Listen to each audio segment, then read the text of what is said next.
മലയാള cinema മേഖലയിലെ യുവതാരങ്ങൾക്കും shooting സെറ്റുകൾക്കും ലഹരി എത്തിച്ചു നൽകുന്ന ഡ്രഗ് ലേഡി എന്നറിയപ്പെടുന്ന റിൻസി മുംതാസ് വീണ്ടും അറസ്റ്റിലായതോടെ യുവതാരങ്ങളടക്കം സംശയത്തിൻ്റെ നിഴലിലാണ്.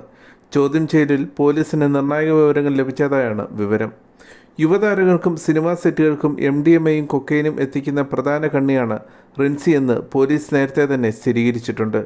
ലഹരിമരുന്ന് എത്തിക്കുന്നതിനായി ലക്ഷക്കണക്കിന് രൂപയാണ് ഇവർ മുടക്കിയിരുന്നത്. സിനിമാ മേഖലയിലെ പല പ്രമുഖന്മാരുമായി ഇവർക്ക് അടുത്ത ബന്ധമുള്ളതായി പോലീസ് കണ്ടെത്തിയിട്ടുണ്ട്.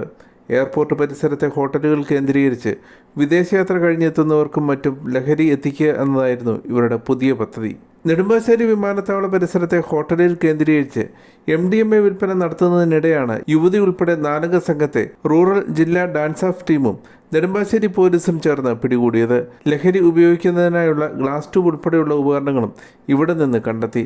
ലഹരി കേസുകളിൽ സ്ഥിരം കുറ്റവാളിയായ റിൻസി മുംതാസ് റിമാൻഡ് കഴിഞ്ഞ് കുറച്ചുകാലം മുമ്പാണ് ജാമ്യത്തിലിറങ്ങിയത്.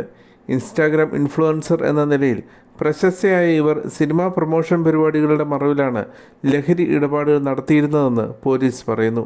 കൊച്ചിയിലെ കാക്കനാട്ടെ പാലച്ചുവട്ടിലുള്ള ഫ്ളാറ്റിൽ നിന്ന് മുൻപ് 20 ഗ്രാം MDMAയുമായി ഇവരെ പിടികൂടിയിരുന്നു. ജാമ്യത്തിലിറങ്ങിയിട്ടും ലഹരി ഇടപാടുകൾ ഉപേക്ഷിക്കാൻ ഇവർ തയ്യാറായിരുന്നില്ല എന്നാണ് പുതിയ അറസ്റ്റ് തെളിയിക്കുന്നത്. കോഴിക്കോട് ഫറോക്ക് സ്വദേശിനിയായ റിൻസി മുംതാസിനൊപ്പം ചെങ്ങമനാട് സ്വദേശി അഭിജിത്ത്, നൂർനാട് സ്വദേശി ഷെൽജുഖ്, തൃക്കാക്കര സ്വദേശി മുഹമ്മദ് റിഷാദ് എന്നിവരാണ് അറസ്റ്റിലായത്. ഇവരിലൊരാളായ മുഹമ്മദ് റിഷാദിൽ നിന്ന് 3.58 ഗ്രാം MDMA പോലീസ് കണ്ടെടുത്തു. ഒരാഴ്ച മുമ്പായിരുന്നു ഇയാളുടെ അറസ്റ്റ്. അറസ്റ്റിലായവരിൽ നിന്ന് ലഭിച്ച വിവരത്തിൻ്റെ അടിസ്ഥാനത്തിൽ ഏതെല്ലാം താരങ്ങളാണ് ഇപ്പോൾ സംശയത്തിൻ്റെ നിഴലിൽ ഉള്ളതെന്ന് ഉറ്റുനോക്കുകയാണ് സിനിമാ ലോകം.